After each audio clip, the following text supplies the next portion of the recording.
Today on the Rise of the Challenge podcast. I would say back to what you were talking about just a little bit ago, and I answered, write it down. Write down your challenges, check them off. I can't run a mile.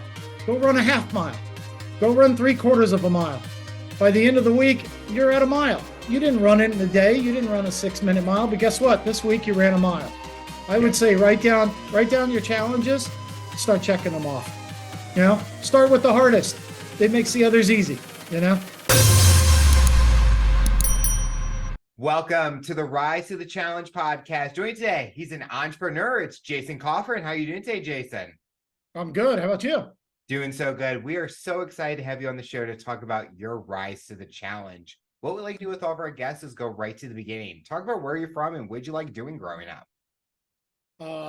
Sarasota, Florida, born and raised. I'm one of the very few here. A lot of people aren't from Florida in general. I would have to say growing up, fishing. I mean, that's all I did. I left a date at the prom to go fish. I left a date at homecoming to go fish. I've skipped basketball games to go fish, and I'm literally on the team. It would have to be fishing and fishing and being around animals, dogs. I've always been a big dog person. So yeah, as far as growing up, a lot of fishing. My father was a fisherman, so he definitely got me started.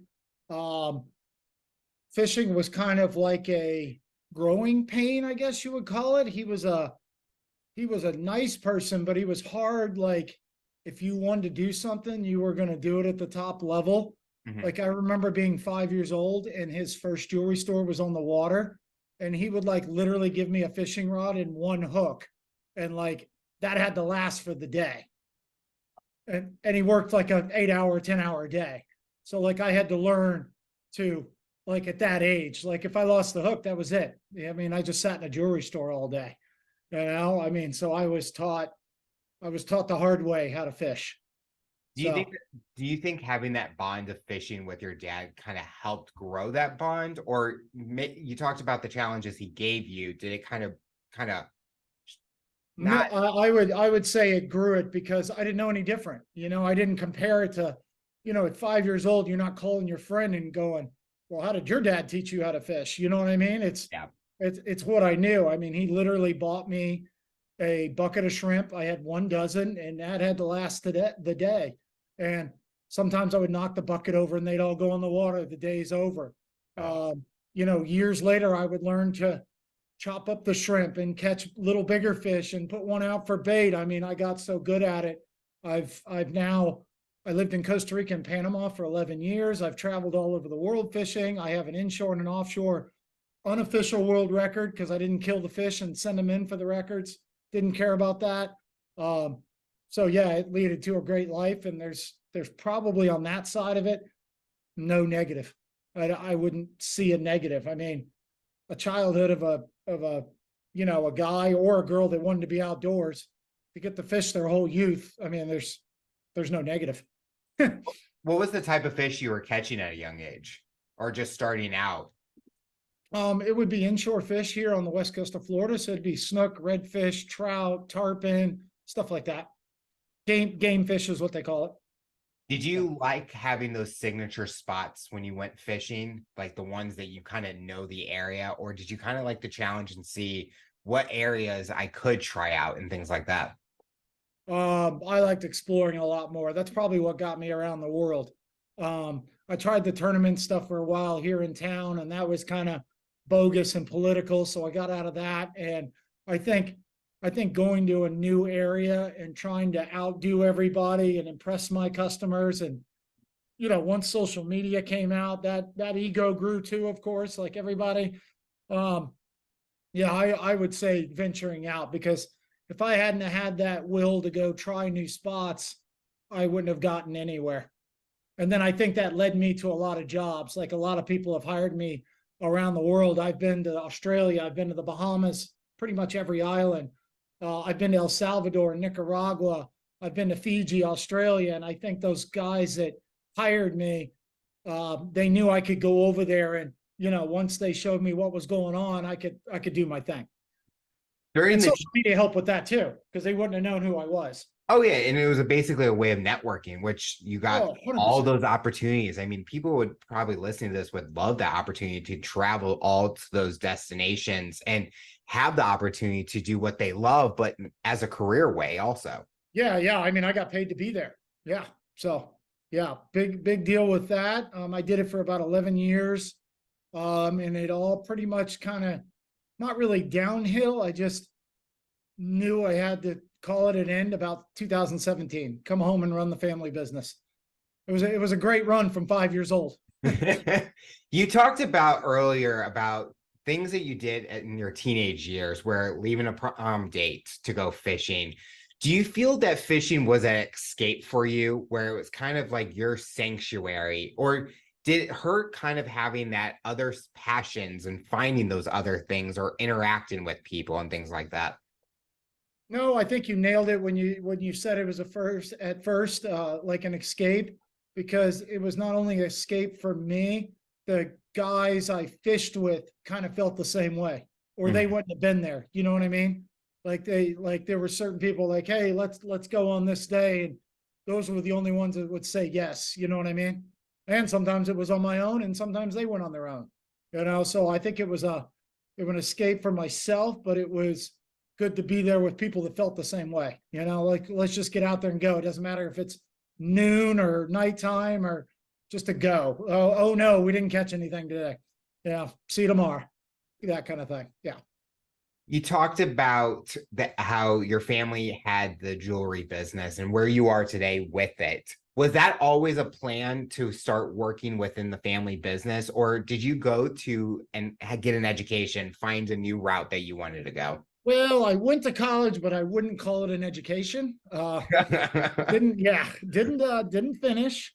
No, I would say absolutely not with the jewelry. I definitely wanted to do my own thing, and I think definitely fishing was the route I wanted to do, either to do a TV show or write magazine articles for companies, because I literally only got into the jewelry because my father passed in 2003 and I was still doing my thing.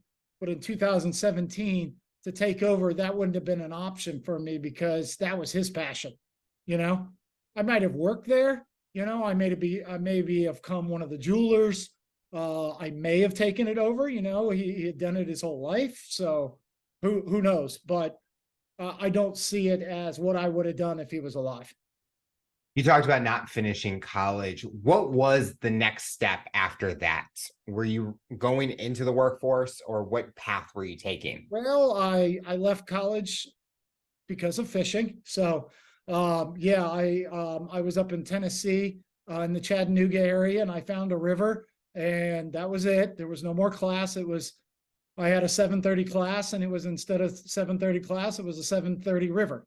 You know, so I think I was trying. That was the beginning of school when I got out. I was going to take your basic stuff. Like, I was going to take maybe going to economics or business. Something to keep it open. I didn't have a specialty. Maybe marine biology. I think that was a big one, but I didn't want to do that because you can always do that later with a business degree. So I think I was keeping my options open with the business thing, because I still wanted to be the fisherman.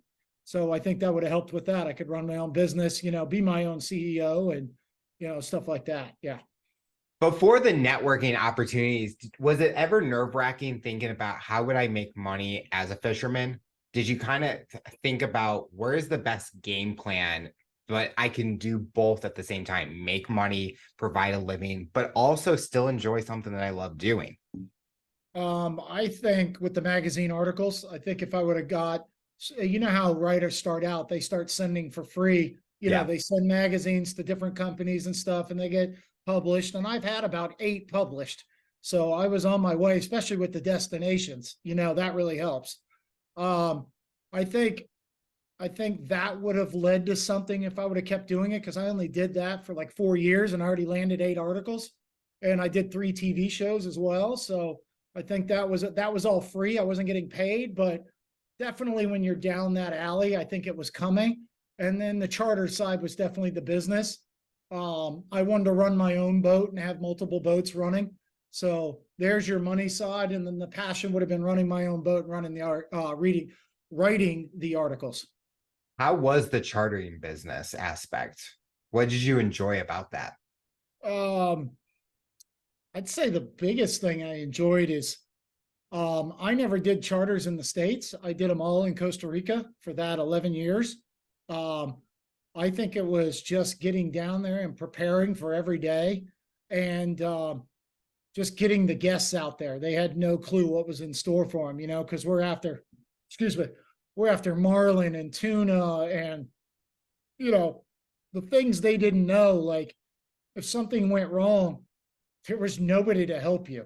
I mean, put it this way, the Coast Guard down in my part of Costa Rica, they borrowed charter boats to go rescue you. Yeah, they didn't have their own boat. So yeah, they had to hop on other people's boats. So I was in a very rural area at the time.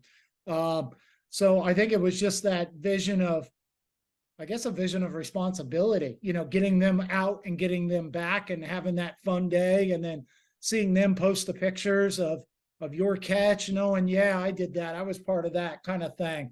I think that was the big passion of it. And then I just loved what I did. So, yeah. What would you say is the most challenging part about chartering and having that kind of business?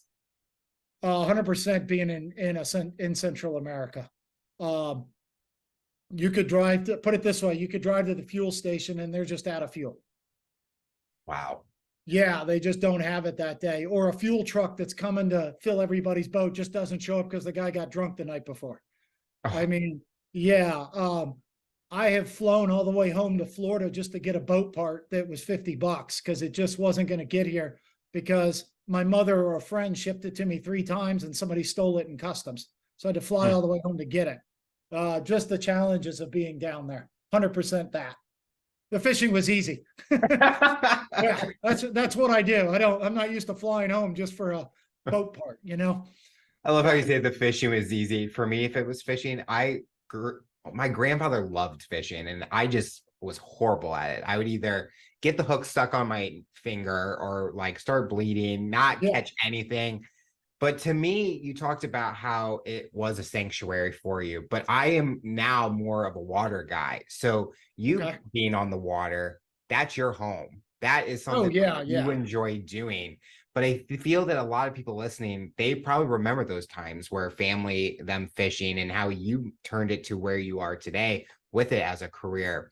Looking at all the different areas you got to visit or work in, which place was your favorite of all time? 100% Fiji. Oh, Yeah. Um, I knew the gentleman down there that runs a resort. His name's Mike Hennessy. He's a world-renowned fisherman. He was a good friend of mine, so I knew once he invited me that part of it was, we were good there. The people down there are amazing. They're yeah, Fijians. There's Samoan, they're Indian, and then there's Fijian down there. And they're just super nice people, super laid back. I can't believe how much they love their rugby. It's you think the English like their soccer, the Fijians like their rugby. Like the whole country shuts down for like a local game. It's insane. Yeah, it was truly awesome. Um, I think the responsibility of that job was pretty awesome because what I did was he basically handed me the keys to the boat, and my job was to go catch fish for the resort. So I Mhm. was like the hero at dinner time. I brought home dinner every night. So yeah, I would say Fiji and just being down there and being on a little island. And I lived on an island in Panama. So like I fit right in. Yeah, definitely Fiji. When you're catching fish for the resort, was there an expectation of how many fishes you had to catch or how many pounds of fish you had to catch? Not really, because mostly, I mean, it was like a 5-star resort. It was small, but it was a 5-star resort. So they were prepared for no fish. Mostly what happened was I brought like appetizers. Like I was the bonus. I got in. You're not allowed to be out there at night on a Mhm. boat. So I got in about evening time and in sunset, and they had this little bar at the end of the island where everybody hung out, and I guess it was that. And then if you narrow it down, that would even be my most fun, if you can say it that way, most fun part of even being down there is getting in the evening and having a beer with everybody and telling them about the day. So there was no like quota to Was fish. did fishing ever bring any like challenges or injuries to you? Anything? Did it kind of take a personal hit on you at all? Uh, I'd say mentally, the people in the tournaments here, they were so corrupt. A lot of people cheating, made me hate it a lot. Yeah, definitely, and I could use the word hate because there would be guys, sponsored and stuff, and they had to make their money. So you knew they were, they were breaking the purity of it. It took the pureness away from it. So it was good to get away from that and travel. Um, Injuries. I was stabbed by a marlin that jumped halfway in the boat. Oh, He got me in the side of the leg. I've fallen out of the tower of the boat and about broke my leg and my rib. I was not struck by lightning, but it was so close to me that it burnt all the hair on my body. I literally remember the movie Powder. That was the guy that was bald head. It was an older movie. It was called Powder. He was pure white. He was made of energy. But anyways, he was pure bald, and that's what I looked like. Like yeah. So almost died there. There's been I'd say a handful of storms where I shouldn't have made it back. They end up showing up on the Pacific between you and land, and you got to get home. So there's no way where around it. Yeah. So a lot of those stories. do you think that maybe made you a thrill seeker in a way to kind of like continue on after those kind of getting A attacked by a hundred marlin, things percent. like that? Yeah, 100% because I didn't realize it until somebody else recognized it. Like there'd be a storm and we're heading out in the morning and I'm just going about my day and the customers are like, "What are we doing? We can just go tomorrow." And I'm, "What? Let's go." Yeah. So yeah, I would say that. Yeah. And then that definitely gave me the confidence to go to these other places, you know. Train harder than the real thing.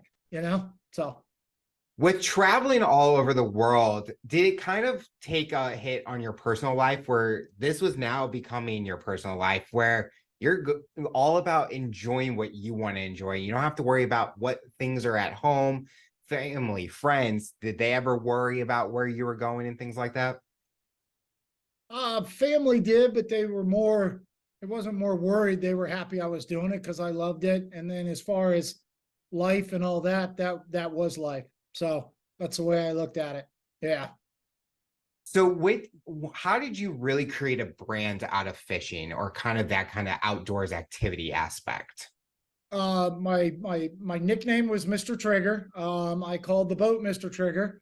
Um, I think um, I think with social media, I got down to Costa Rica and like the first time I went down there was about 2005, and I worked for somebody else. And I think when did Facebook and all that come out? What, maybe eight or nine? Maybe I think so, early, yeah. a little earlier than that, because I hit it like I was already there when it happened. So I think I think that's what got the word out and built the brand because nobody had that. You know what I mean?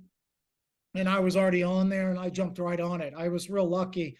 I was living with a bunch of guys from Germany that were building an MLS real estate page or listing for Costa Rica. So they were very techy. So they're the ones that turned me on to Facebook and built the profile. And the kind of the funny thing is, we're in 2000. Let's just say it's 2007 when it came out. Uh, the iPhone was introduced to Costa Rica, so they were way behind.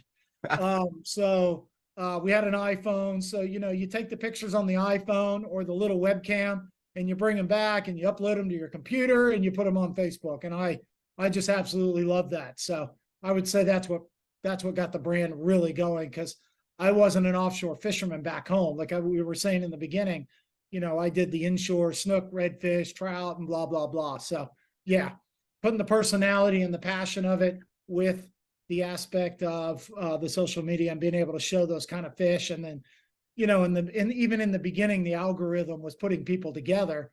So like people back home got my page and they're like, "Oh my God, what is he doing?"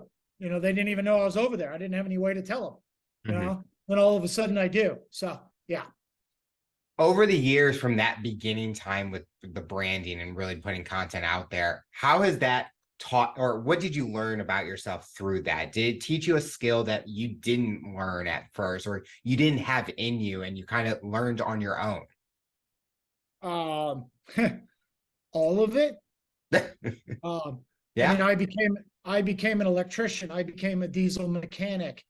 I learned when I was broke. I learned how to be a waiter. I learned how to be a bartender. I learned another language. I learned how to do my taxes in another country in another language. I had to meet with lawyers and do boat paperwork and get licenses. I mean, the whole aspect. I had to do everything myself. You move to another country, as I don't want to go racial, but as the white guy in a Central America, there's not too many people, looking to put their hand out, you know what I mean, to help you. You're considered the higher wage or richer, person in another country. You definitely have to earn some respect. And I was the opposite. I mean, I was completely broke. I lived in a $250 apartment. And it was literally in somebody else's house. I had to walk through their living room to get to the front door. So it was like, yeah. So I lived above a restaurant. It got busy. Um, yeah, I mean the whole aspect of just living, and I just earned their respect, and I still have really good friends down there that I could get down there and stay in their house. It's been since I left Costa Rica in about 2012 when I moved to Panama. So yeah, 2013. Yep. Give me 1 second. We're all good. We're all good.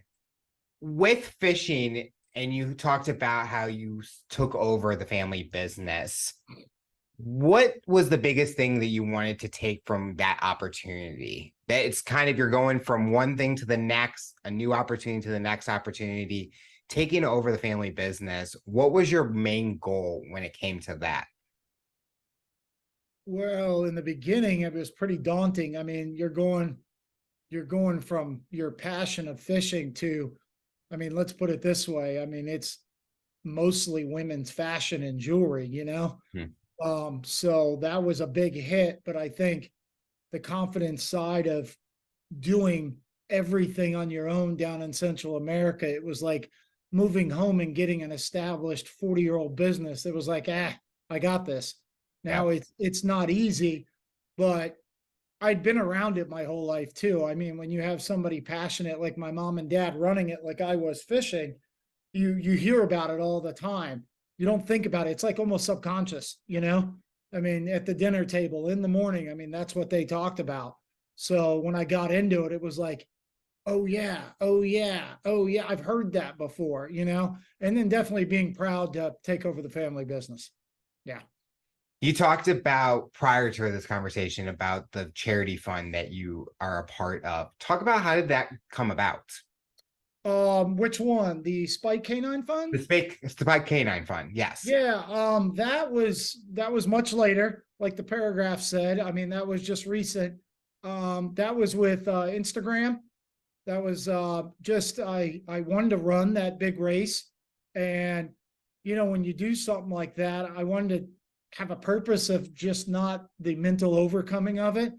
Mhm. So that way, and then I was big into canines, and I had read their story and all that. And the guy Jimmy Hatch, he was a Navy SEAL and he lost his dog in action, and I just love what it stood for, and I knew it was 100% legit, company, nonprofit. They travel all over, and I thought it was really cool their concept. So what they do is they're basically like a scholarship fund for dogs. Okay. So if you have say you have a really small town and all of a sudden it has like a huge gang and drug problem. Okay.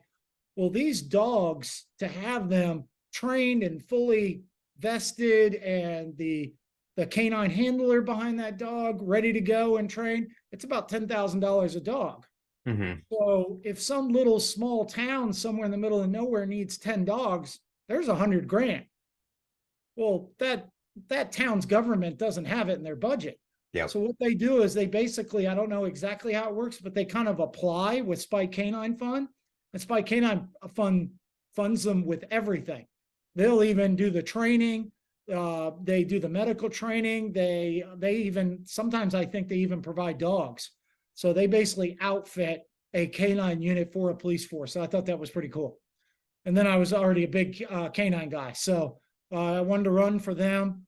Uh, my goal was to raise $5,000 because it's about $5,000 to fully outfit a dog, and then all the training ends up being about 10 grand. But I ended up raising about 3,700, I think it was. So yeah, and then I ran the race, and just recently, actually, let me look at my phone. It was like 2 days ago. They invited me as their special guest at one of their big training seminars. So that was Wow. pretty cool. And I'm going to go up there at the end of July as like their featured guest. That was pretty cool. So I'm looking forward to it. That's awesome. You talked Yeah. about racing and raising money for it. What kind of races were you doing? Ultra marathons. So I ran, I'm not really a runner. I do it just to better my life. So I did a 50 by myself and failed at 45. I passed out on the side of the road and woke up the next morning. Yeah.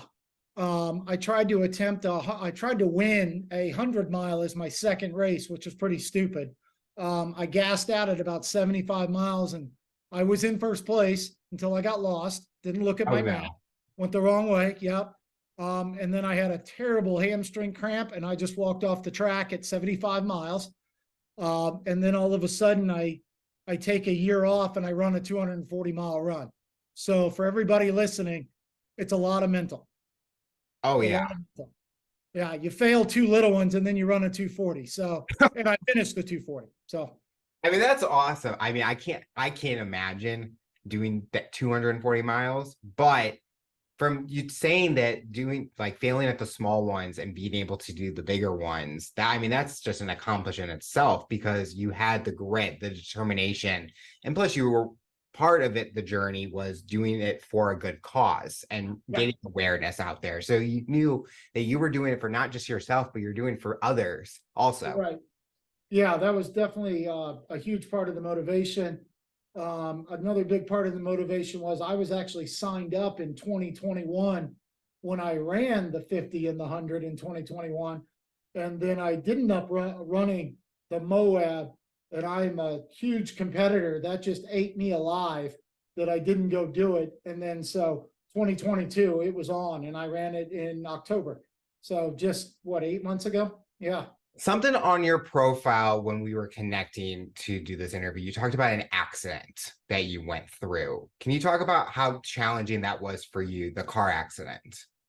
Yeah, that was interesting. That's what, we were just previously we were talking about Costa Rica and all that. That's what got all that going. So in 2005, I had a buddy. He moved down to Costa Rica. I want to say he moved down in 2004, and he owned a restaurant called Solimar and Mari Sol, sorry. And ah, just ran that 14 miles. Literally. I mean, I just sat down from it. Anyways, so 2004, he moved down there. He started a restaurant, wanted to have a little charter business out of the restaurant because he could book clients. Called me up, fishing in Central America. I wasn't going to pass that up. I moved down there. I helped him get it going for about a year, fell in love with it. That was my first time down there. Went home. Didn't really have much going on because it was kind of a gap in my life. You go from 2003 losing my father, and then 2005 getting to go to Costa Rica after that, and then just going home. It's kind of like what do I do now? Mhm. So I was just working at the shop, Coffrin Jewelers, and got into with a buddy drinking. I was the passenger. Got into a really nasty car wreck. Ended up breaking a hip and having back surgery. Yeah, I got thrown out of the car. Just being an idiot. Got on some oxys. Ended up sitting home for about 8 months, just absolutely doing nothing. The kind of the downward spiral of the woe is me, everybody owes me, blah blah blah, I'm hurt, kind of thing. And then all of a sudden I woke up one day and had my mother buy me a dry erase board and a couple notebooks, and I began to put the charter business together. From that car wreck, I got an insurance check, and that's when I bought my first boat, and then I went back down there, and it changed my life. Yeah, Wow. yep. And now I'm running ultra marathons with a broken hip and back surgery. So Oh, yeah, so do you feel if someone that's listening to this interview that's gone through an accident like that, what would you tell them to get out there and don't let it stop you? Don't let it keep you from what you want to do. What kind of advice would you tell them to go into that kind of aspect where you use it as a way to kind of build the next chapter in your life? I would say if you're laying around like I was and you're doing that, there's always something in the back of your head that you want to do. Like you, for instance, I don't know what you were doing before the podcast, but you obviously wanted to do a podcast or you wouldn't have done it for 3 years. There's something in the back of your head that you want to do. I would just say in the beginning, just start writing it down. Pretend like it's a business, pretend like you're already successful in it. If you're already sitting home doing nothing, you can't lose. Buy a notebook and start putting the business down on it. Write down, oh, what would it cost to do this? What would it cost to do that? What do I have to do that? And all of a sudden you'll have a notebook full and you're on notebook number 2. After that, if you want to go have a beer, instead of going to have the beer, write down more, get somebody else involved, give them the notebooks, there's always somebody out there willing to read your stuff, Yep. Even if you don't think there is, even if it's a stranger. I mean, like I said, I didn't know anybody from those magazines that I wrote 8 articles to. I just emailed them. I literally went to the bottom corner of the back of the magazine where their info is and just emailed them the whole thing, copy and paste, boom, from Word onto there. Didn't care what the spelling was, and you just, I would say, once you find that thing in the back of your head, bring it to the front of your head and just do something on it every day. If you're sitting home drinking and you're one of those people that has a 12-pack a day and feels sorry for themselves, take 15 minutes out of that, set the beer down and write something about it. And before you know, you got a book. There you go. Yeah. I think that's the biggest thing. Bring that little tiny desire to the front vortex. Yeah. Out of all the opportunities you've had, is there kind of a fun question? Is there something that is on the horizon that you want to do next? Like another opportunity, another career opportunity, something that you're like, I've always wanted to do this, but I haven't done it yet. I'm working on that right now. I am training my canine to go to Africa, Zimbabwe to be specific, to the place is called the Wildlife Initiative Trust Africa, and their private land. And what's happening is poachers are going on to private land, and then they're getting onto the national parks, and the national parks are guarded, but nobody protects private land. And there's huge private land reserves over there, that people pay big money to be on, but they have no protection. So I'm going over there with my own canine, and we're gonna hunt poachers. We're gonna track them down and protect rhinos and elephants and lions and all of that. I'm trying to do that in 2024. Like we were talking about earlier, canines are a big passion of mine. I'm starting a new business called Mana's Canine Nutrition Market. Mana is my dog, kind of like The Rock. He's always talking about the Mana. That's where I got the name from for the dog. He's a German Shepherd, and I found them on Instagram as well. And we started talking, and now we're in talks every day. And I don't know exactly when, but if I get a level 6 certification in tracking, I'm going to go over to Zimbabwe and take another 2-week course. And if that pans out and everything works out to where, fingers crossed and all the T's are crossed and all that, I'm sure there's a ton of paperwork for me to go over there and do that. I'll probably be over there for about 90 days doing that.